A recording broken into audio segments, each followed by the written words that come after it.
আপোষ না সংগ্রাম, কি হবে ইরানের প্রতিক্রিয়া? পরমাণু স্থাপনায় মার্কিন হামলার পর এইটি এখন সবচেয়ে বড় প্রশ্ন হয়ে দাঁড়িয়েছে। যদি যুদ্ধের পথে হাঁটে তেহরান, তবে কোথায় কিভাবে হতে পারে পাল্টা আক্রমণ, তা নিয়ে চলছে জল্পনা। আর যদি আপোষের পথ বেছে নেয়, তবে যুক্তরাষ্ট্রের ইউরেনিয়াম রপ্তানির শর্ত মেনে নেবে কিনা, তা নিয়েও দুভাগে বিভক্ত বিশ্লেষকরা।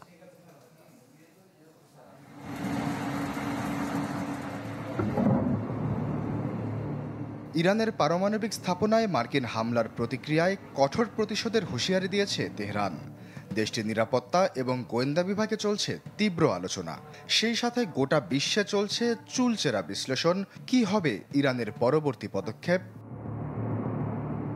আলোচনা নাকি যুদ্ধ, কোন পথে হাঁটবে তেহরান, এটি এখন দেশটির শীর্ষস্থানীয় নেতাদের সবচেয়ে বড় দুশ্চিন্তার কারণ।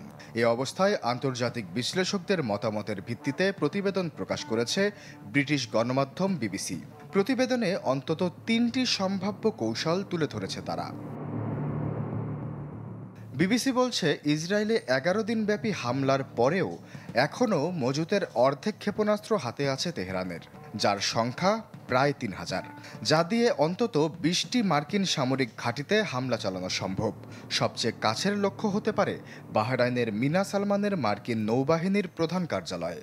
পাশাপাশি ইরাক এবং সিরিয়ায় মিত্র গোষ্ঠীদের মাধ্যমে মার্কিন ঘাঁটিগুলো উড়িয়ে দিতে পারে তেহরান। এই পথ বেছে নিলে আত-তানফ, আইন আল আসাদ বা ইরবিলকে লক্ষ্যবস্তু করতে পারে তেহরান। এছাড়া শক্তিশালী বিপ্লবী গার্ড কর্পসের নৌবাহিনী ব্যবহার করতে পারে ইরান।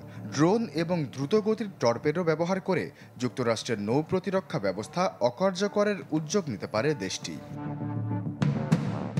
তবে যে কোনো প্রতিশোধমূলক হামলার কঠোর জবাবের হুঁশিয়ারি দিয়েছেন ট্রাম্প। আর একই সাথে দুটি দেশের সাথে সংঘাত চালিয়ে নেওয়া কঠিন হতে পারে। সেক্ষেত্রে অপেক্ষাকে কৌশল হিসেবে ব্যবহার করতে পারে ইরান। উত্তেজনা প্রশমিত হবার পর যখন সর্বোচ্চ সতর্কতা থেকে বেরিয়ে আসবে মার্কিন ঘাঁটিগুলো, তখন নিজেদের সুবিধাজনক সময়ে হামলা চালালে বড় সাফল্যের সম্ভাবনা থাকবে ইরানের। এই পথ বেছে নিলে মার্কিন কূটনৈতিক, কনসুলার বা বাণিজ্য মিশনগুলোকে লক্ষ্যবস্তু করতে পারে তেহরান। তৃতীয় পন্থা হিসেবে মাত্রাতিরিক্ত সংযমের নজির দেখাতে পারে ইরান। মার্কিন আগ্রাসন এড়াতে এটি হবে সবচেয়ে কার্যকরী পথ। এ পথ বেছে নিলে হয়তো কূটনৈতিক পথে ফিরতে হবে তেহরানকে, পুনরায় আলোচনায় বসে এগুতে হবে চুক্তির পথে। তবে ফের আলোচনায় বসলে মার্কিন শর্ত মতে ইউরেনিয়াম রপ্তানির বিষয়ে সম্মত হতে হবে ইরানকে। আশ্বাস চৌধুরী, চ্যানেল 24।